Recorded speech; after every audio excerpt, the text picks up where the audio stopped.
तर काका एक पीडियाट्रिशियन फोकसिंग ऑन थोडंसं मुलांचं मानसशास्त्र हे असं का झालं? तुम्ही इकडे कसे काय वळालात?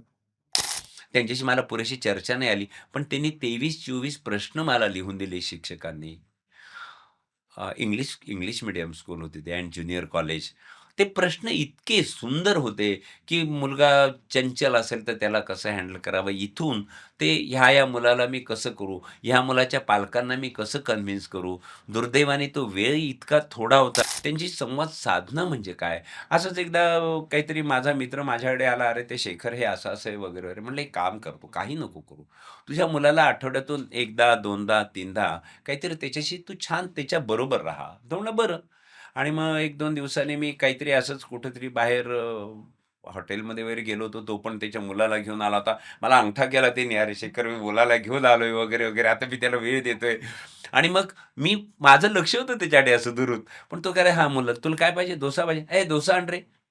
ते त्याचं ते आय-व्ही फ्लुइड संपलं का रे? त्याला जरासं ते पेशंट बरा आहे ना तो? हां. "तुला आता काय पाहिजे? अमुक-अमुक." "हां, हां." "अरे ते जरा हे आण रे."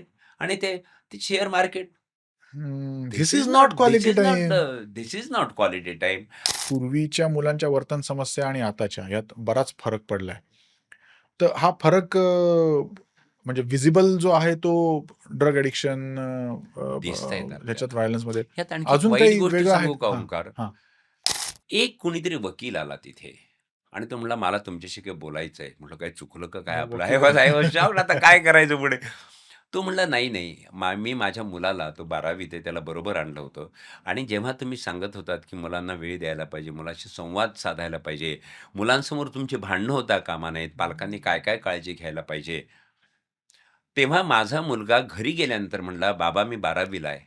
तुमची आणि आईचे सारखे भांडणं होत असतात." त्या त्या माणसाने आम्हाला सांगितलं, की "मी घटस्फोटाचा विचार करत होतो. माझी बायको माहेरी गेली. आमचे भांडणं होत होते सारखे. आणि जेव्हा मी तुमचं भाषण घरी ऐकून घरी आलो, तेव्हा माझ्या ह्या मुलांनी मला सांगितलं, की निदान माझं 12वी होईपर्यंत तरी तुम्ही थांबा." नमस्कार, वंदे मातरम, जय श्रीराम. या आधीच्या भागात आपण डॉक्टर चंद्रशेखर दाभडकर सरांबरोबर पालकत्वावर गप्पा मारल्या आहेत. बदलत्या काळानुसार पेरेंटिंग कसं बदलत जायला हवं, कोणत्या नवीन समस्या निर्माण होत आहेत. मग ते पेरेंट्सचं बिझी असणं असो, टेक्नॉलॉजी असो, गॅझेट्स असोत, बदललेलं जग असो, हे थोडं उलगडून घेण्याचा प्रयत्न केला. आणि ते गप्पा मारतानाच लक्षात आलंच, की आपण पेरेंट्सच्या अडचणी, पेरेंट्स कुठे चुकतात, कुठे कमी पडतात हे थोडंसं बघितलं.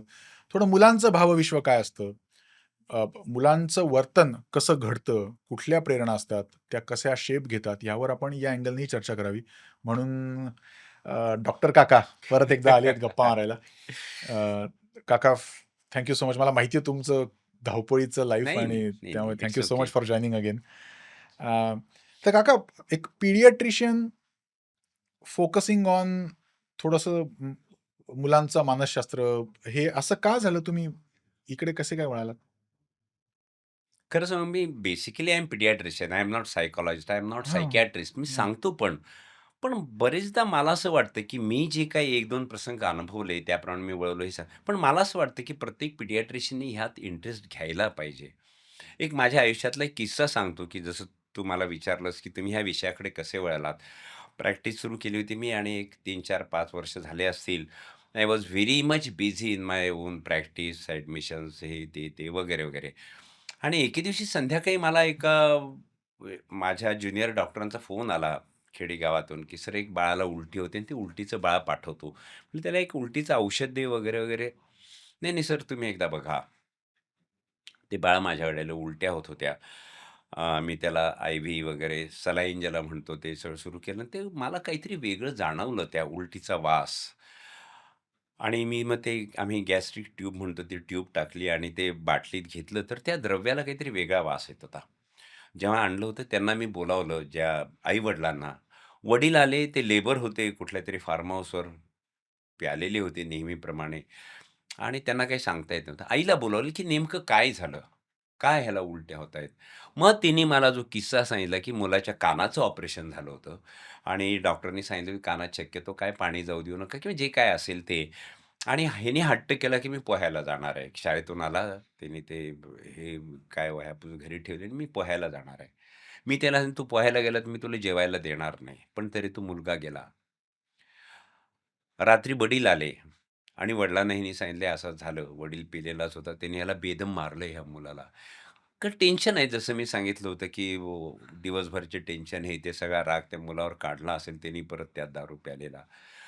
मला ह्याची पूर्ण खात्री आहे, की ती माऊलीनी जरी जेवायला दिलं नसेल, तरी ती पण उपाशी झोपली असेल आणि रात्री हं. तिला उलटीचा आवाज आला काहीतरी.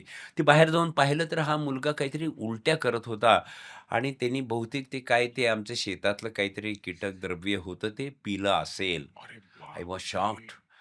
This is organophosphorus poisoning. हे एक वेगळं काहीतरी ह्यांनी आत्महत्येचा प्रयत्न केलाय आणि मी लगेच मेडिको लीगल केस आमच्या त्या सरकारी दवाखान्यात रुरल हॉस्पिटलला घेऊन गेलो. तिथं माझे मित्र होते सुपरिन्टेंडंट, ते, मी, आणखी काही डॉक्टर, स्टाफ नर्सेस आम्ही 8-10 लोकं तिच्याकरता प्रयत्न करत होतो तो ओंकार.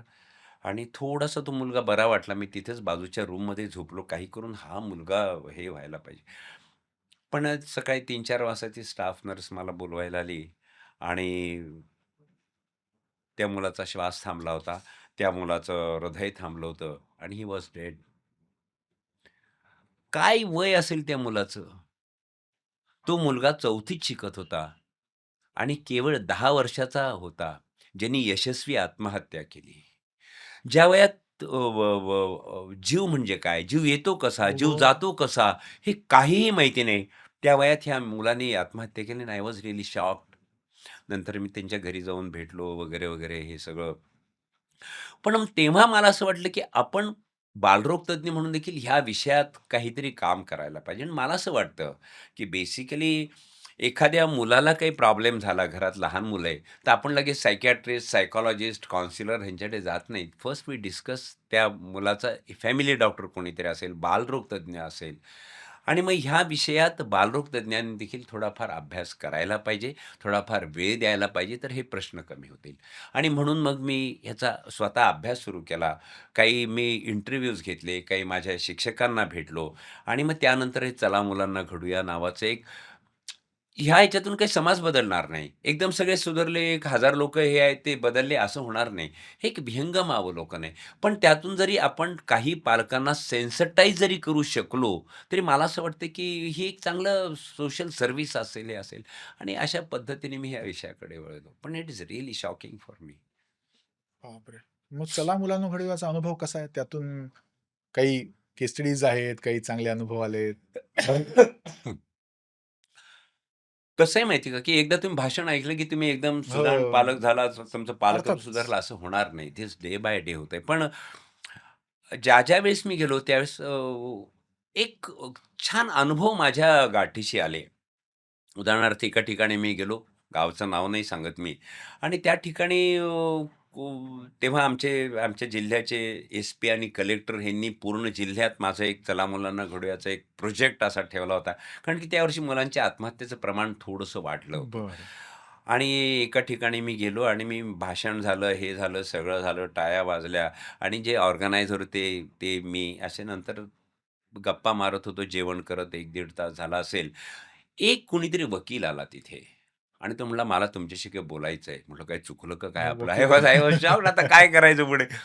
तो म्हणाला, "नाही, नाही. मी माझ्या मुलाला" तो 12वीत आहे, त्याला बरोबर आणलं होतं आणि जेव्हा तुम्ही सांगत होतात, की मुलांना वेळ द्यायला पाहिजे, मुलाशी संवाद साधायला पाहिजे, मुलांसमोर तुमची भांडणं होता कामा नयेत, पालकांनी काय-काय काळजी घ्यायला पाहिजे. तेव्हा माझा मुलगा घरी गेल्यानंतर म्हणला, "बाबा मी 12वीला आहे. तुमची आणि आईची सारखे भांडणं होत असतात." त्या त्या माणसाने आम्हाला सांगितलं, की "मी घटस्फोटाचा विचार करत होतो. माझी बायको माहेरी गेली. आमचे भांडणं होत होते सारखे आणि जेव्हा मी तुमचं भाषण घरी ऐकून घरी आलो, तेव्हा माझ्या ह्या मुलांनी मला सांगितलं, की निदान माझं 12वी होईपर्यंत तरी तुम्ही थांबा आणि आता रात्रीच्या रात्री मी माझ्या बायकोला घेऊन येतोय आणि कदाचित आम्ही परत घटस्फोटाचा विचार करणार नाहीत." असे कित्येक तरी उदाहरणं झालेली की मुलांना मारल्याचं, की आईने सांगितलं की "नाही, नाही आमचं चुकलं." पण ओंकार मी 2 प्रकारचे पालक ह्या सगळ्या ह्याच्यात मला भेटतात.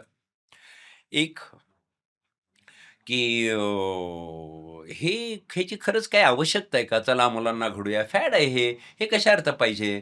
की आम्ही एवढे चांगले झालो, तर आमचे वडील, आई-वडील थोडेच कुठे अशा कार्यक्रमाला गेले होते. किंवा अ, हे एवढे मोठमोठी माणसं होऊन गेली. त्यांना कोणी पालकत्व शिकवलं. पण माणसं हम्म. मोठी झालीच नाही. ह्याची काही गरज आहे का?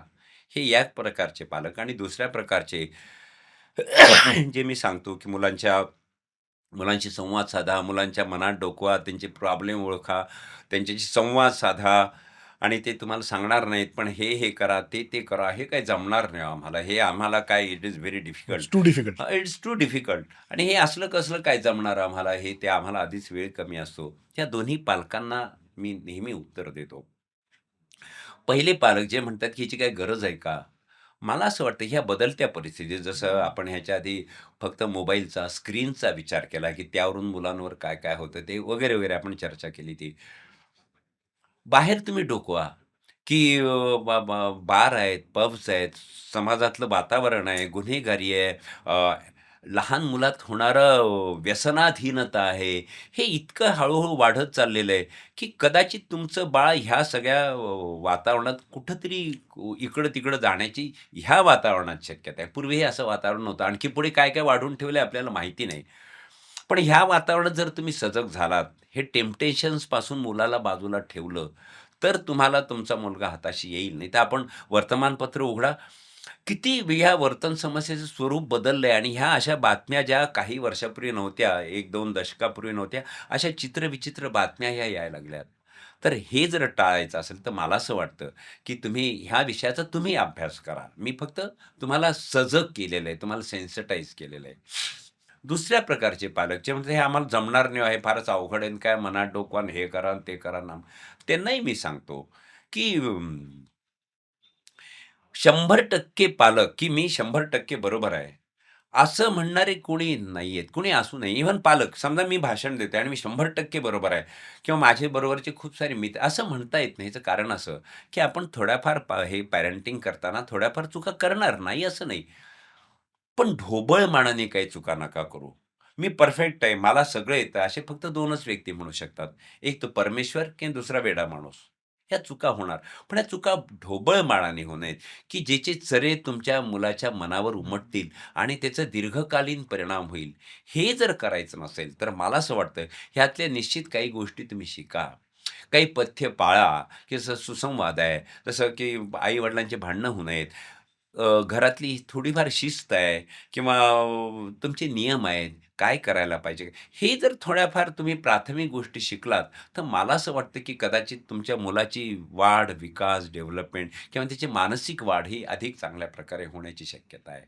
तर ह्या गोष्टी आहेत. तर ह्या कार्यक्रमाचा मला असं वाटतं की निश्चितपणे परिणाम होतो. कदाचित त्याला वेळ लागेल, पण जर पालकांनी याचा गांभीर्याने विचार केला, तर मला असं वाटतं की we will have different picture in society. हं. मी ना सेल्फ हेल्प प्रकारचा कंटेंट बराच वाचत असतो, ऐकत असतो, की यश कसं मिळवावं वगैरे. तर मला त्यात हे खूप जाणवलंय, की सिक्रेट असं वेगळं काही नसतं. संदेश असा काही वेगळा नसतो. पण तो आपल्याला कोणत्या क्षणी, कोणत्या शब्दात कसा हिट करेल, येस, सांगता येत येस, नाही. येस. त्यामुळे पालकत्वाच्या बाबतीत सुद्धा हे सतत वाचलं पाहिजे, सतत कन्झ्युम केलं पाहिजे. ते कुठे मी कधी माझं आणि माझ्या मुलाचं नातं कोणत्या स्ट्रेनमधनं कधी जातंय आणि मला त्यावेळी कुठला हेल्पफुल व्हिडिओ बघायला मिळतोय. एक्झॅक्टली, एक्झॅक्टली, एक्झॅक्टली, की मुलांना हा ताण असतो, मुलांना हे असतो, तो हँडल करण्याचे वेगवेगळे प्रकार आहेत. मुलांशी संवाद साधण्याचे वेगवेगळे प्रकार आहेत. हे जर तुम्हाला ब्रॉडली कळालं, ह्याच्यातले तुम्ही तज्ञ पाहिजेत अशातला भाग नाही.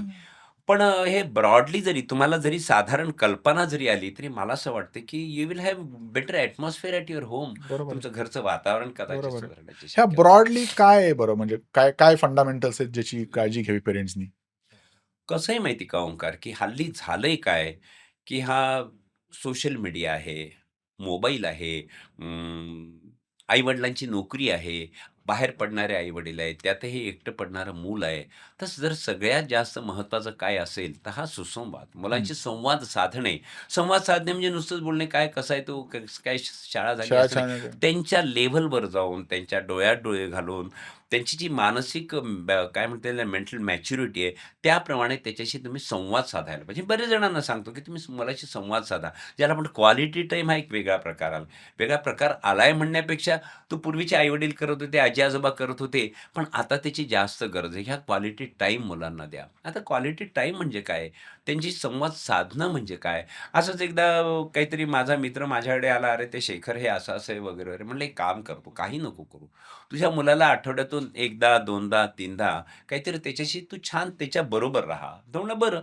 आणि मग 1-2 दिवसांनी मी काहीतरी असंच कुठेतरी बाहेर हॉटेलमध्ये वगैरे गेलो होतो. तो पण त्याच्या मुलाला घेऊन आला होता. मला अंगठा केला त्याने, "अरे शेखर, मी मुलाला घेऊन आलोय," वगैरे, वगैरे. आता मी त्याला वेळ देतोय. आणि मग माझं लक्ष होतं त्याच्याकडे असं दुरून. पण तो काय, "रे हां, मुलं तुला काय पाहिजे? डोसा पाहिजे? ए डोसा आण रे." ते त्याचं ते आय-व्ही फ्लुइड संपलं का रे? त्याला जरासं ते पेशंट बरा आहे ना तो? हां. तुला आता काय पाहिजे? अमुक-अमुक. हां, हां. अरे ते हे आण रे. आणि ते share market. This is not quality time. This is not quality time. हा संवाद नाहीये. तुम्ही त्याच्या लेव्हलवर जायला पाहिजे, की तुम्ही त्याच्यावर खेळा, नाचा, घरीच बसा, हॉटेलमध्ये नेऊन सगळं खाऊ घाला. पण त्याच्याबरोबर राहून त्याला हा आनंद मिळायला पाहिजे, की मुलांना क्वचित प्रसंगी तुम्ही आणलेला खाऊ, चॉकलेट, गोळी, बिस्किट किंवा गिफ्ट्स ह्याच्यापेक्षा तुम्ही त्याच्याबरोबर राहून त्याच्याशी जो संवाद साधता, त्याच्याबरोबर राहता, खेळता, हसता, अ, त्याचे जे काही शाळेतले प्रसंग आहेत ते ऐकता. त्याच्यामुळे मुलाला तुमचा बॉन्ड अधिक प्रकारे चांगला होतो आणि हा जर बॉन्ड तयार होणं, आई-वडील आणि मुलं ह्याच्यात, हा जास्त आवश्यक आहे. हा बॉन्ड थोडासा जर खिळखिळा जरी झाला, तरी मूल कुठेतरी जाण्याची शक्यता आहे. म्हणजे एक एक तर भाग आहे, की पालकांनी मुलांबरोबर वेळ घालवला पाहिजे, संवाद विच पाहिजे. संवाद पाहिजे. हं, हं. तसं आणखी मी एक सांगितलं, की तुमच्या घरचं वाद. हे हे हे हे अनेक पैलू आहेत, की हं. हे करा, की हे झालं, हे करा, की हे नाही झालं, असं असं नाही. नाही. की तुमच्या घरातलं एकंदर वातावरण कसं आहे? तुमचं एकमेकाशी कसे संबंध आहेत? आई-वडिलांशी, आजी-आजोबाची किंवा सासू-सुनेचे, मुलाचे आणि वडिलांचे हे संबंध, परस्पर संबंध ह्याचा परिणाम मुलावर निश्चितपणे होत असतो. ह्याचं कारण असं, की ज्या घरात हा वातावरण चांगलं नाही. एकदा कोणीतरी अभ्यास केला, की घरातून पळून जाणारी मुलं, हे कशामुळे जातात? काय होतात? कारणं अनेक असतील. पण साधारण त्यांना धागा एक असा कॉमन आढळला, की धागा. घरातलं वातावरण चांगलं नव्हतं आणि ह्या वातावरणात मुलांना सुरक्षित वाटत नाहीये. ओके. तर हे घरातलं वातावरण आपण म्हणतो, की हा संसार आहे, भांड्याला भांडं लागणारच, काहीतरी होणारच आणि हेही खरं आहे, की हे नवरा-बायकोची भांडणं काही हे नाही, की ते सुशिक्षित असू दे, अशिक्षित असू दे. अशिक्षित गरीब असू असले दे, श्रीमंत असू दे, काय त्यात काय अशिक्षित काय. असले, की तिथं म्हणतात भांडणं झाले. सुशिक्षित असल्यामुळे मतभेद झाले. पण हे होतं. पण मी नेहमी सांगतो, की भांड्याला भांडं लागू देत, पण हे मुलांसमोर नको. तुम्हाला जर काही मतभेद तुमचे स्पष्ट करायचे असतील, बायकोला सांगायचे नवरा, तर मुलगा घरात नाहीये किंवा तुम्ही वेगळ्या रूममध्ये सांगा. ह्याचं कारण असं, की ज्या ठिकाणी आई सतत भांडणं, मतभेद होतात, त्या मुलांची असुरक्षितता वाढते. ओके. आणखी एक महत्त्वाचं असं, की हे जे प्रॉब्लेम तयार होतात, हे काही लगेच मुलगा जाऊन तुम्हाला येऊन सांगणार नाही, की "बाबा मला जरा डिप्रेशन आलंय. बाबा मला जरा बरं नाही वाटत आहे." ते एक वेगळा प्रकार आहे तो. त्याला त्याला इमोशन्स समजावून सांगणे हा वेगळा प्रकार आहे. पण हे मूल मूल सांगणार नाही. आणि ह्याच्यात काय होतं, की त्याच्या वागण्यातून, त्याच्या हालचालीतून, की जसं मी सांगितलं, की वर्तन समस्या म्हणजे नेमकं काय? कशाला म्हणायचं वर्तन समस्या? याचं कारण असं, की मुलाला त्याच्या भावना व्यक्त नाही करता येत. बेसिकली मूल जेव्हा लहानाचं मोठं होत असतं, जेव्हा जन्मलं तेव्हा ते आईच्या संपर्कात आहे मूल. त्यानंतर मग तो वडिलांच्या संपर्कात येईल, समाजाच्या संपर्कात येईल, मित्रांच्या संपर्कात येईल. त्याच्या काही कल्पना आहेत आणि आई-वडिलांचे ते आपल्या काय म्हणता येईल, ते आपल्या चष्म्यातून, वेगळ्या चष्म्यातून, परंपरा चष्म्यातून ते मुलाकडे हे बघितलं जातं आणि तो मुलगा तसं वागत नाही म्हटल्यानंतर हे त्याच्यावर दबाव म्हणण्यापेक्षा हम्म. किंवा दे एक्स्पेक्ट समथिंग. आई-वडिलांच्या अपेक्षा आणि मुलांच्या अपेक्षा जेव्हा यात तफावत पडायला लागते, तेव्हा मूल वेगळं वागायला लागतं. त्याच्या ज्या भावना आहेत त्या त्याच्या वागण्यातून निर्माण होतात. त्याच्या ज्या भावना आहेत, त्याच्या मनातला संघर्ष आहे, हा त्याला व्यक्त न करता येत असल्यामुळे त्याच्या त्या वागण्यातून, त्याच्या बोलण्यातून, त्याच्या हावभावातून, त्याच्या एकंदर दिवसभरच्या बिहेवियरवरून, वागण्यातून ह्या सगळ्या समस्या दिसायला लागतात किंवा तो सांगण्याचा प्रयत्न करतो. Maybe as you said हट्टीपणा आहे, अमुक आहे, काहीतरी विचित्र वर्तन आहे, झोप न येणे आहे. ह्या वेगवेगळ्या ह्याच्यातून ते दिसायला लागतं. आणि त्यात महत्त्वाचं असं, की आई-वडिलांनी ह्यास काहीतरी आपल्या मुलाला ह्या समस्या निर्माण होतायत, हे वेळीच हेरणं आवश्यक आहे. त्याच्या अर्थ वेळी संवाद साधणं आवश्यक आहे. दुर्दैवाने काय होतं, की आपल्याला ह्या वर्तन समस्या निर्माण होत आहेत हेच हेच कळत कळत नाही. नाही. आणि जेव्हा कळतं तेव्हा कधी-कधी फार वेळ झालेला असतो. तर मला असं वाटतं, की घरचं वातावरण आहे, सुसंवाद आहे. तुमच्या घरात काही नियम ठरलेले पाहिजेत. नियम ह्याचा अर्थ असा नाही, की आपलं कोर्ट नाहीये. आपलं काही हे नाहीये. आपली काही शाळा नाही, की ह्यावेळेस आहे, ह्यावेळेस आहे, ह्यावेळेस आहे. पण साधारण, की टीव्ही बघण्याची ही वेळ आहे, जेवणाची ही वेळ आहे, प्रार्थनेची ही वेळ आहे, झोपायची ही वेळ आहे. साधारण ठरलेलं असतं. कधीतरी सुट्टीच्या दिवशी इकडं-तिकडं झालं तर चालेल. पण हे घरातले हे नियम ठरलेले पाहिजेत. आणि त्याप्रमाणे तुम्ही मुलांकडून अपेक्षा करायला पाहिजे, की हे आपलं ठरलेलं आहे ना. पालकशैली हा एक वेगळा प्रकार आहे, तो आपण नंतर बोलू. पण हे जर नियम असतील, हे जर सुसंवाद असेल, ह्या अनेक गोष्टी आहेत, तर मला असं वाटतं, की मुलांचं वर्तन सुधारण्याची शक्यता आहे किंवा मूल वाईट मार्गाला लागणार नाही. हा एक खूप मोठा विषय आहे म्हणजे. नियमांचं लहान मुलंच नाही म्हणजे मला थोडा evolutionary psychology is a subject that I like. आपण उत्क्रांत कसे होत गेलो आणि त्यानुसार आपला विचार करण्याची मला पद्धत तुझ्याकडून कशी. ऐकायला आवडेल. नाही, येस. नाही. पण नियमांचं, चाकोरीचं, बंधनांचं माणसाच्या इव्होल्युशनमध्ये फार मोठा रोल आहे. It gives you stability. It gives you a sense of being, बी. की येस, हां, की येस, इथे काहीतरी आहे. येस. म्हणजे आय एम सपोज टू म्हणजे परंपरा पालन जे म्हणतात ना, की परंपरांमध्ये विज्ञान आहे की नाही माहीत नाही, पण परंपरा पालनात फार मोठं विज्ञान आहे. एक्झॅक्टली. एका फार ना. सोसायटीनी आपल्या परंपरा पालत पालन करत नेणं from one generation to other ascertains the identity of that society. तसंच मला तुमचं आता ऐकताना ते जाणवलं, की आमच्या घरात हे असं होतं. This gives an identity to the kids, की धिस इज आवर फॅमिली, आम्ही एकत्र आहोत. आमच्याकडे हे असं असतं. दिस गिव्ह स्ट्रेंथ, की येस, येस. त्यातनं स्ट्रेंथ पण मिळते. बरोबर आहे. तर म्हणजे तुम्ही म्हणालात एक सुसंवाद झाला. एक आहे मुलांना वेळ देणं, मुलांबरोबर समजून घेणं त्यांचं काय होतंय. तिसरं आहे नियम. अजून असं काही आहे? अशा बऱ्याचशा गोष्टी सांगता येतील, की तुम्हाला ते वेळ. अच्छा, अच्छा. हं. ॲडव्हर्स मुलं वाईट का वागतात? किंवा आणखी एक सांगतो मी, की मुलात वर्तणूक समस्या का निर्माण होतात? हां. का निर्माण होतात? ह्याचं सायंटिफिक उत्तरही देता येईल, पण हे कसं असतं, की this is genetics and environment ह्याचा इंटरप्ले आहे हा. बरं. म्हणजे फक्त एकाला हे नाही देता येत. जनरली काही-काही एखाद्या फॅमिलीचं टेम्परामेंट, की आपण ऐकतो, "नाही हो, ह्याचा बापही असाच तिरसट होता." ह्याचा अर्थ हा तिरसट होणार आहे असं नाही.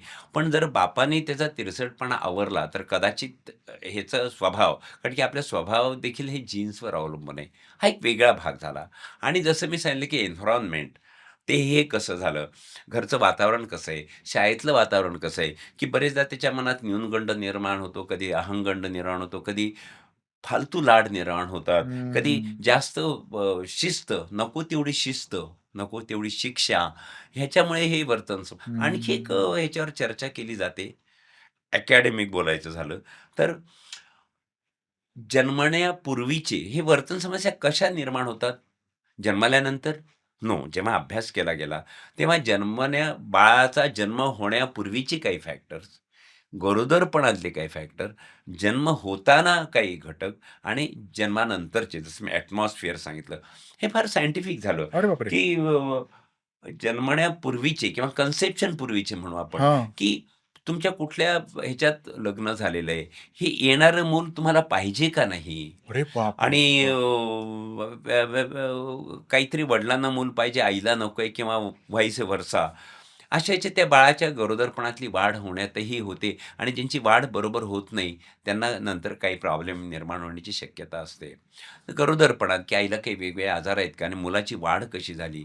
कारण की ज्या मुलांची वाढ of course exceptions are on both या, एंड्स, या, या. पण बाय एंड लार्ज ज्या मुलांची वाढ गरोदरपणातच काहीतरी प्रॉब्लेम आलेले आहेत, ज्यांचं वजन जन्मल्यानंतर खूप कमी आहे, अशा मुलांना हे प्रॉब्लेम निर्माण होण्याची शक्यता जास्त असते. जन्मतः जर काही झालं, की समजा बाळ व्यवस्थित रडलं नाहीये, ज्याला आम्ही काय म्हणतो बर्थ ॲस्फिक्सिया, ह्या मुलात मतिमंदत्व येण्याची शक्यता असते काही मुलात आणि हे जर मतिमंदत्व आलं, तर ह्या मुलात परत वर्तन समस्या निर्माण होतात. आणि नंतरच्या ह्याच्यात तर जसं मी सांगितलं, की ॲटमॉस्फिअर कसं आहे, बाळाच्या भोवतालचं वातावरण कसं आहे, ह्यावर बऱ्याचशा वर्तन समस्या अवलंबून असतात. सायंटिफिकली बघायचं झालं तर मग अनेक ह्या वर्तन समस्या आहेत सायंटिफिकली, शास्त्रीयदृष्ट्या. Conduct disorders, habit disorders, anxiety disorders, अच्छा. मेंटल डिसऑर्डर्स किंवा ह्या अशा अनेक त्याचं क्लासिफिकेशन करता येईल. पण महत्त्वाचं की काही-काही वर्तन समस्या नॉमिनल असतात. ते येतात आणि जातात पण. अंथरुणात शिव करणे, बोट अंगठा चोखणे, हे आहे. नखं कुरतडणे, ह्या अगदी साध्या झाल्या. थोडाफार हट्टीपणा करणे, ह्या साध्या वर्तन पण काही-काही मात्र की अत्यंत गंभीर वर्तन समस्या, हिंसाचार करणे. एक अभ्यास झाला होता. एका कुठल्यातरी संस्थेने एका ज्याला काय म्हणता येईल त्याला रेसिडेन्शियल स्कूल हं. तिथल्या मुलांचा अभ्यास केला. ही गोष्ट कधीची ओंकार? ही मी वाचली जेव्हा मी ह्या विषयाकडे वळलो तेव्हा म्हणजे 93-94 मध्ये मी ह्या विषयाकडे वळलो असेल. तर तेव्हा मी हे एक सायंटिफिक स्टडी वाचली होती. 1940 मध्ये एका ह्या रेसिडेन्शियल स्कूलमध्ये मुलांच्या वर्तन समस्येचा अभ्यास केला आणि त्यानंतर 50 वर्षांनी म्हणजे 1990 मध्ये आता त्यालाही 30-35 वर्ष झाले, हा अभ्यास केला गेला. 1940 मध्ये साधारण वर्तन समस्या काय होत्या, की शाळेतल्या, की उशिरा येणे, लाईन मोडणे, च्युइंगम खाणे, चिडवणे, भांडणं करणे, मारामारी करणे, होमवर्क न करणे आणि हे असतंच हे हो. असतंच. पण जेव्हा ह्याच शाळेत 1950 मध्ये अभ्यास केला गेला, तेव्हा ह्यातल्या काही वर्तन समस्या निश्चित होत्या. पण त्याहीपेक्षा महत्त्वाचं, की हिंसाचार, हिंस्त्र मारामाऱ्या, बलात्कार, ड्रग ॲडिक्शन अरे! आणि मला सांगा, की तुम्ही हल्ली पेपर उघडा, ही गोष्ट त्याच दरम्यानची कल्याणमधली आहे 1990 सालची. ते पेपर कटिंग पण माझ्याकडे आहे, की 3 मुलांनी त्याच्या एका वर्गातल्या मुलाला पळवून नेलं. कल्याण म्हणजे आपल्या जवळच झालं आणि काहीतरी खंडणी मागितली आणि नाही दिली म्हणून त्याचा खून केला. ते कटिंग आणखी माझ्याकडे आहे. त्या वर्तन समस्याचं स्वरूप बदलतंय. एकदा मी एका कॉन्फरन्सला गेलो होतो. आमची growth development and behavioural disorder तिथं डॉक्टर यमुना नावाच्या साउथ इंडियन एक ह्या विषयावर अभ्यास करणाऱ्या आल्या होत्या आणि त्यांनी सांगितलं, की हल्ली हे जे वयात येणारे मुलं आहेत, हं, ॲडोलेसंट हं, मुलं, हं. ह्यांच्यातलं जुव्हेनाईल डिलिक्वन्सी जे म्हणतो आपण, की बालगुन्हेगारी ह्याचं प्रमाण प्रचंड वाढलंय. हे तर खूप वर्षापूर्वीची गोष्ट आहे. आज काय, आज तुम्ही पेपर उघडा, बापरे! की जिथे-तिथे भयानक स्वरूप ह्याचं दिसायला लागलंय. तर मला असं वाटतं, की हे अनेक वर्तन समस्यांचे हे वेगवेगळे स्वरूप आहेत. काही साध्या आहेत, ज्यांना आपल्याला काही-काही खूप मोठे आहेत, जिथं सायकॉलॉजिस्ट, सायकियाट्रिस्ट यांचा पण मदत लागेल. आणि हे सगळं मला वाटतं पेरेंटिंग, सोसायटी, टेक्नॉलॉजी ह्या सगळ्यामुळेच व्हायला लागलंय. अनेक असं एका फॅक्टरला नाही दोष नाही द्यायचा. इट्स धरता येणार. मल्टीफॅक्टोरियल, हं, मल्टीफॅक्टोरियल आहे. हं, पण ते समजणं जास्त आवश्यक आहे. हे का झालं असेल? हं, हं. हे आपल्या घरात होतंय का? हे डिटेक्ट करता येण्याच्या काही म्हणजे असं काही आहे की पेरेंट्स थोडं हो. What can they do?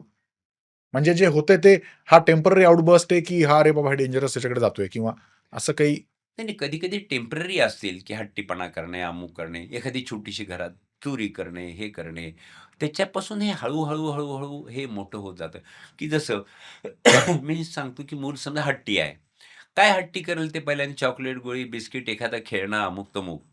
पण हे जर तुम्ही वेळीच हेरून त्याला जर हे नाही केलं, तर हे हट्टीपणाचा म्हणजे पाहिलेली ही केस मी. हा हट्टीपणाचा एक वेगळा कळस गाठला जातो आणि ते मूल पुढे मला कॉलेजमध्ये गेल्यानंतर मला मोटरसायकल पाहिजे. हं, आई-वडील काय लेबर आहेत.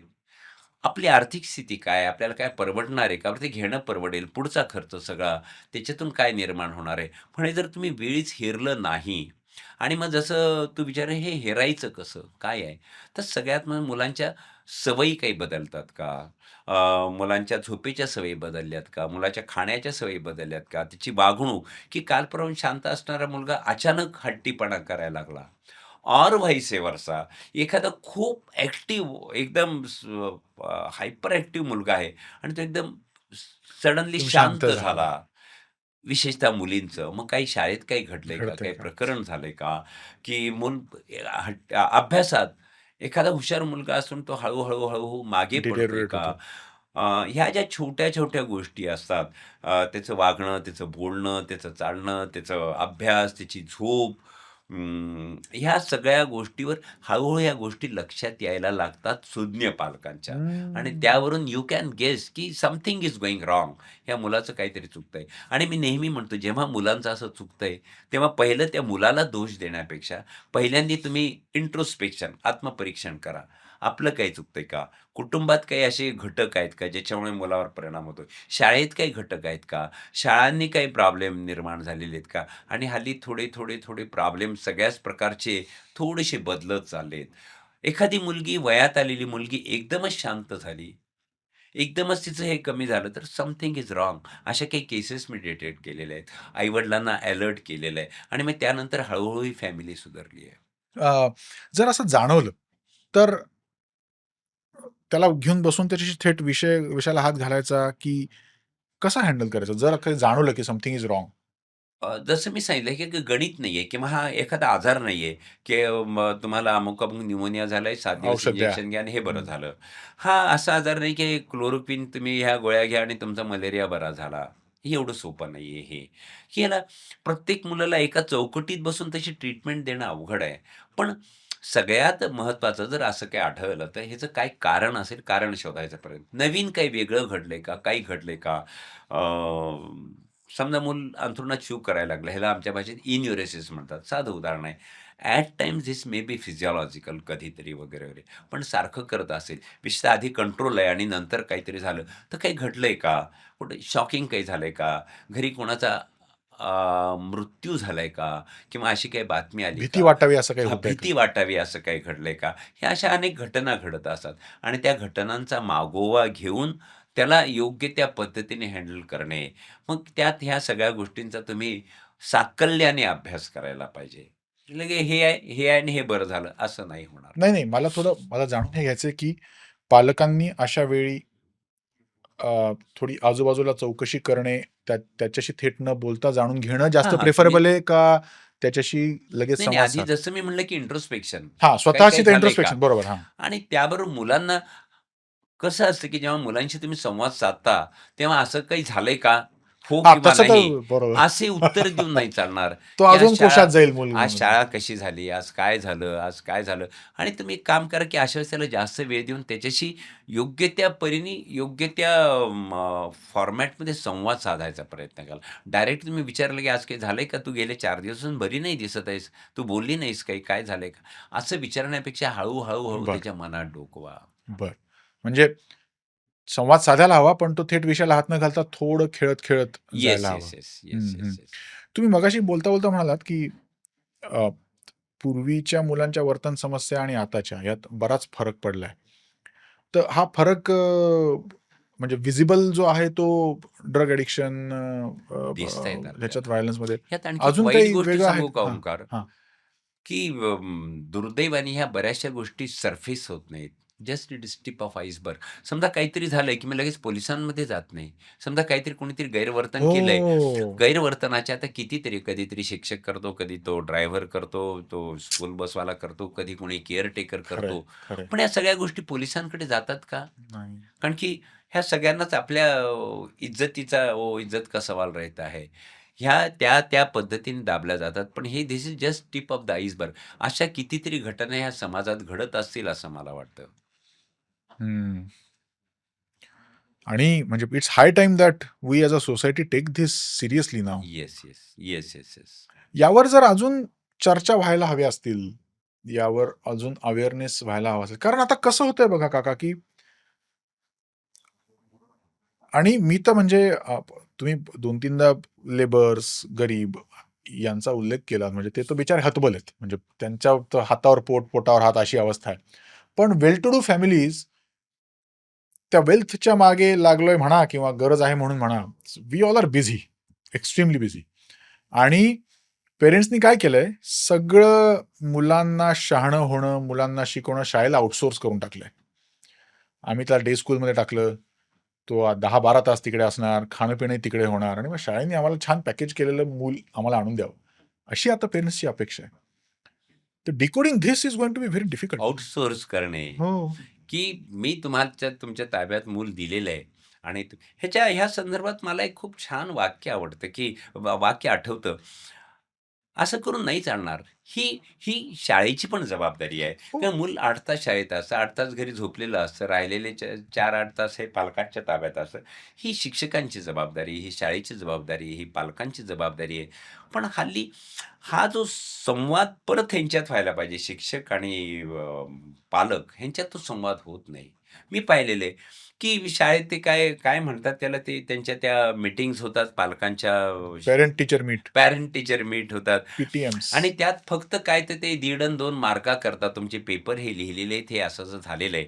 पण त्यात मी नेहमी म्हणतो, की पालक, शिक्षक, बालक हा एक त्रिकोण आहे. हा महत्त्वाचा त्रिकोण आहे. पण त्यातला एक चौथा अँगल आपण जोडायला पाहिजे. तो आयदर बालरोग तज्ञ ऑर सायकॉलॉजिस्ट ऑर काउन्सिलर. कारण की हे असं झालं काय, की एखादे मार्क कमी-कमी होतायत, ते का होतायत? काहीतरी हां, त्यात एक महत्त्वाचं वाक्य मला छान हं. आठवतं, की पालकांनी मुलाचं शिक्षक व्हायला पाहिजे आणि शिक्षकांनी मुलाचं आहाहाहा! पालक वाह, व्हायला वाह, वाह! पाहिजे. हे इतकं आवश्यक आहे ना, की मूल शाळेत आल्यानंतर ते हिरमुसलंय का? त्याला काही प्रॉब्लेम आहे का? हे शिक्षकांच्याही लक्षात येऊ शकतं. मग काय झालं असेल? काय नाही? त्याचप्रमाणे हल्ली होतंय काय, की पालक शिक्षक निश्चित झालेले आहेत. घरी आलं तरी त्याला शिकवा, हे करा, ते करा. त्याचा अर्धा अधिक वेळ हे सगळे शिक्षण अन् अमुक अन् तमुक अन् टेबल पाठ करणे, पोएम्स पाठ करणे ह्याच्यात जातो. पण ह्याच्यात वेळ न घालवता बाकीचं काही, की जसं तुमचं ते पॉडकास्ट मला फार आवडलं, की तुम्ही मध्यंतरी एका संस्था चालकांची एक इंटरव्ह्यू घेतला होता. हो. गुरुकुल नावाची गुरुकुलचे. हो, काय हो. सरांचं ते नाव? करकरे सर. इतका सुंदर म्हणजे खरं सांगायचं झालं तर तो 1-1.5 तासाचा इंटरव्ह्यू मी मन लावून वाचला. ह्याचं कारण असं, की घरात तुम्ही पालकांना होमवर्क द्या, अमुक द्या, तमुक द्या. ह्याची काही गरज नाही म्हणण्यापेक्षा ते तेवढ्यापुरतं तेवढं ठेवा. ते आवश्यक असेल तरी. पण दुर्दैवाने आपण हे मुलाला ह्याला सगळं करकचून बांधलेलं आहे. शिक्षकांनी का पालक व्हायला पाहिजे? कारण की ह्या काही-काही गोष्टी त्यांच्या लक्षात येतात, की काही-काही गोष्टी मुलाच घरातलं वर्तन कदाचित चांगलं असेल, ते दोघं जण आहेत, आई-वडील आहेत, अमुक आहे, तमुक आहे, घरी काय वगैरे, वगैरे. पण शाळेत एखादं मूल जर प्रचंड काहीतरी अ, भांडणं, मारामाऱ्या पण ते हिंसाचारी वृत्तीचे असतील, हं. काहीतरी असतील, तर हे हे सगळं पालक, शिक्षक ह्यांची ही दोघांचीही जबाबदारी आहे. ते आउटसोर्सिंग करून देणं आणि हा मुलगा तुमच्या शाळेत टाकलाय, आम्ही याला एवढी-एवढी फीस देतो आणि ही तुमची जबाबदारी, असं करून नाही चालणार. तर ही सामूहिक जबाबदारी असं एक बालरोग तज्ञ म्हणून मला वाटतं. तुम्ही आता पी-टी-एम म्हणालात ना, पेरेंट टीचर मीट. मला आत्ता काही पी-टी-एम्समध्ये मी जेव्हा गेलो माझ्या मुलाच्या शिक्षकांकडे, तेव्हा मला एक खूप एक फरक माझ्या अंगावर आला, जो मलाही म्हणजे मला बेचैन करून गेला. माझे आई-वडील जेव्हा माझ्या शिक्षकांना भेटायचे, तेव्हा त्यांचा स्पष्ट अप्रोच हा होता, की मी कोणातरी अत्यंत आदरणीय व्यक्तीला भेटतोय. त्यात त्यात एक म्हणजे मोठा हा असायचा, की आमचे शिक्षक असे होते ज्यांनी आमच्या आई-वडिलांना शिकवलंय. म्हणजे बरोबर आहे. म्हणजे हो, हो, हो. तो शिक्षक वर्गात म्हणायचा, "तू काय करतो? तुझ्या बापाला शिकवलंय मी." असे असे वाक्य हो. बोलणारे शिक्षक आम्हाला होते. आमचा अप्रोच आता आमच्या टीचर्सकडे, आम्ही कोणातरी एम्प्लॉयीला पोसत आहोत, अशा एका व्यक्तीला आम्ही भेटायला जातोय आणि we are expecting a service from them, की भाई आम्ही शाळेची फीस भरली आहे. त्याला हे येत नाहीये. असं कसं येत नाही? शाळेत तुम्ही नीट शिकवत नाही का? This is the only focus that we have. म्हणजे मी लहानपणी माझ्या शिक्षकांना जर कुठे मार्केटमध्ये दिसले, तर मी त्यांना पटकन नमस्कार करावा हे मला वाटायचं, कारण माझे बाबा त्यांना बघून नमस्कार करायचे. आता do I have that respect for my son's teachers, की मी त्यांना नमस्कार करेन? हे नातं ओंकार, एक फार बेसिक आणि ह्याला तू स्पर्श केलायस. I I really agree with this. होतंय काय माहिती का हल्ली, की मी नेहमी सांगतो, की पालकांनी त्या शाळेतल्या शिक्षकाबद्दल असेल, काहीतरी चुकलं असेल, अगदी काहीतरी झालं असेल, पण पालकांनी आपल्या मुलांसमोर शिक्षकांबद्दल एकही शब्द वाईट काढता कामा नये. हे नाही पाळलं जात, हे नाही पाळलं जात. आणि तू म्हणतो तसं की हे रिलेशन जे व्यवहार आहेत, झालाय हा आता. हा हा व्यवहार झालेला आहे हा, की पूर्वीचा जो रिस्पेक्ट होता, हे होता, ते ते तेवढं राहिलं नाही. आणि मग त्यामुळे काय होतं, की मुलांना देखील आपल्या शिक्षकांबद्दल तेवढा आदर वाटत नाही. खरं सांगू का, की मी जेव्हा शाळेत जातो, कुठेतरी पालकांशी बोलायला जातो, कुठेतरी बोलावलं जातं, तेव्हा आधी त्या शिक्षकांना भेटतो मी. आणि मी त्यांना हे पण सांगतो, की मला हे सांगा, की तुमच्या शाळेत काय-काय प्रश्न आहेत, त्या दृष्टीने मी पालकांशी बोलेल. पण जेव्हा शिक्षक त्या पालकांना सांगतात, हा एक काल परवा मी एका ठिकाणी गेलो होतो. काल परवा म्हणजे गेल्या महिन्यातली गोष्ट आहे ही, की जेव्हा शिक्षक त्या पालकांना सांगते, तुमचा हा प्रश्न आहे. तेव्हा पालकांचं पहिलं मत आहे, "नाही, नाही, माझा मुलगा असं असं नाही. वागणारच नाही, असं करणारच नाही." And then how to convince them? बरं, आता शिक्षा करायची नाहीये. त्याचे कारणं वेगवेगळे आहेत आणि ते एक वेगळं हे आहे. पण त्याच्यामुळे शिक्षकांनाही थोडंसं मग होतं काय, शिक्षकांना शेवटी त्यांची नोकरी टिकवायची आहे हो. आणि मग नोकरी टिकल्यामुळे ते परत मॅनेजमेंटकडे अशा तक्रारी घेऊन जात नाहीत वाईट पण कशाला घेऊ? आणि ते प्रश्न तसेच राहतात. तर ह्याकरता परत जसं म्हणलं मी, की शिक्षक, पालक आणि हे ह्यांचे रिलेशन जे पूर्वी जसं तुम्ही उदाहरण दिलं जे हेल्दी होते, तसे रिलेशन्स राहिले नाहीत. तर कालाय तस्मै नमः. पण तरी ह्या सगळ्यांनी एकत्र येऊन ह्या प्रकारच्या काम करणाऱ्या लोकांना बरोबर घेऊन, की मला खूप छान वाटलं, की एके दिवशी मी एका शाळेत गेलो आणि म्हणलं, की शिक्षकांनी आधी मला तुमचे जे प्रश्न लिहून द्या. त्यांच्याशी मला पुरेशी चर्चा नाही आली. पण त्यांनी 23-24 प्रश्न मला लिहून दिले शिक्षकांनी. इंग्लिश इंग्लिश मीडियम स्कूल होते ते आणि ज्युनियर कॉलेज. ते प्रश्न इतके सुंदर होते, की मुलगा चंचल असेल तर त्याला कसं हँडल करावं? इथून ते ह्या-ह्या मुलाला मी कसं करू? ह्या मुलाच्या पालकांना मी कसं कन्व्हिन्स करू? दुर्दैवाने तो वेळ इतका थोडा होता, की ते मला त्या शिक्षकांशी वेगळ्या ह्याच्यावर स्तरावर चर्चा नाही करता आली. पण हल्ली शिक्षकांच्या मनातही बरेचसे प्रश्न खदखदतायत, जे पालकांना ते मनापासून नाही बोलू शकत. ते कुठेतरी हा जो बॉन्ड जसं तुम्ही सांगितलं, की आपण नमस्कार, हा बॉन्ड कुठेतरी तो ढिला पडत गेलेला आहे. तर त्याला आपण तो बॉन्ड आणखी स्ट्राँग निश्चित करायला स्ट्राँग पाहिजे. करायला पाहिजे. स्ट्राँग करायला आणि पाहिजे. त्यातला हा जो त्रिकोण आहे, त्यात आणखी एक करून तो चौकोन. चौकोन करायला पाहिजे. त्यात तुम्ही सायकॉलॉजिस्ट घ्या, त्यात तुम्ही बालरोग तज्ञ घ्या, ज्यांनी ह्या विषयाचा अभ्यास केलेला आहे. पण हे जर झालं तर थोडंफार आता स्कूलमध्ये मला वाटतं कंपल्सरी की you should have a counsellor, you should have a psychologist. ते हे निश्चितच आवश्यक आहे. पूर्वी मला वाटतं हा काउंसलरचा पार्ट फॅमिली डॉक्टर सहजच फॅमिली करून डॉक्टर जायचे. करत होते. तर खूप मोठा विषय फॅमिली डॉक्टर. आज आज समाजाला जर खरी गरज असेल, तर ती तेव्हाच्या सारख्या फॅमिली डॉक्टरची, की जो पार्ट ऑफ द फॅमिली होता. पार्ट ऑफ द तो एक वेगळा विषय आहे. नाही, नाही. पण म्हणजे विषय वेगळा जरी असला तरी तुम्ही जसं म्हणालात, की एक प्रश्न आणि एक सोल्युशन असं नाहीये. नाहीये, नाहीये. हे सगळं आलंय. बरोबर आहे. म्हणजे आता तुमच्याकडे एखादं मूल आलं जे तुम्हाला वाटलं, की समथिंग इज रॉंग. तुम्हाला जर त्याच्या आजोबांपासून सगळी हिस्ट्री माहिती असेल, तर तुम्ही त्याला प्रश्नही तसे विचाराल. तसा तो तुमच्यासमोर मोकळा होईल. आणि ही सगळी ती घडी ती ती तो काळाचा गुंता महिमा आहे हा. हो, आता काळाचा हवा आहे. पण प्रॉब्लेम सोडवायचा तर आहे. त्यामुळे जे काही सोल्युशन्स दिसतात त्यावर चर्चा करून ते सोल्युशन इम्प्लिमेंट करायची तर गरज आहे. त्यामुळे आम्ही म्हणजे आपल्या पॉडकास्टचं नाव मंथन आहे. म्हणजे इन मराठी मंथन. तर मंथन तर घडवून आणतोय आणि प्रेक्षकांसमोर ही तर समस्या सुरुवात आहे. एक हो, अर्ध्या 1 तासात सगळ्या प्रश्नांना उत्तरं देणं प्रश्नच हे नाही. खरोखरच अवघड आहे. पण तुम्ही जे करता तर खरंच Omkar, I am really proud अरे ऑफ नाही, यू, नाही. की हे चालू ठेवा. हे मंथन आहे. ह्या मंथनातून काही-काही विचार बाहेर येतील. हे मी सांगितलेलं सगळं 100% बरोबर आहे असं नाही. ह्यातून आणखी काही तज्ञ येतील. ह्यातून तुमचे स्वतःचे पालक म्हणून काही हे असतील. पण मला असं वाटतं, की हे मंथन सतत होणं आवश्यक आहे. तर या वर्तन समस्या वेळीच हेरल्या जातील. वेळीच त्याला पायबंद घालता येईल आणि ह्या वर्तन समस्या ह्या लेव्हलवर, की जे आता आपल्याला पेपरमध्ये दिसतंय, जे टीव्हीवर दिसतंय, की इतके-इतके मग तो हिंसर्ग ज्युव्हेनाइल डेलिक्वन्सी हा ॲक्ट आणि त्याला शिक्षा करण्याचा 18 पासून 16 वर्षापर्यंत आणावं का काय? का तो कायदा हो. पास झाला का मला माहिती नाही. हो, पण हो. हे मुलंही एवढे हिंस्र निघालेले आहेत. तर ह्याच्याकरता काहीतरी निश्चितपणे ह्याच्यातून बाहेर येईल असं मला वाटतं. येस. काका थँक यू वन्स अगेन.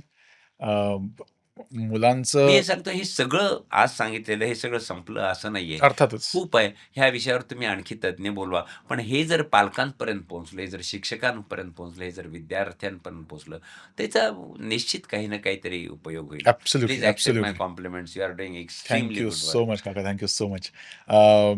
परत एकदा तुम्हाला वेळ मिळाला, की परत आपण जमू. परत एक वेगळा विषय घेऊन परत गप्पा मारू.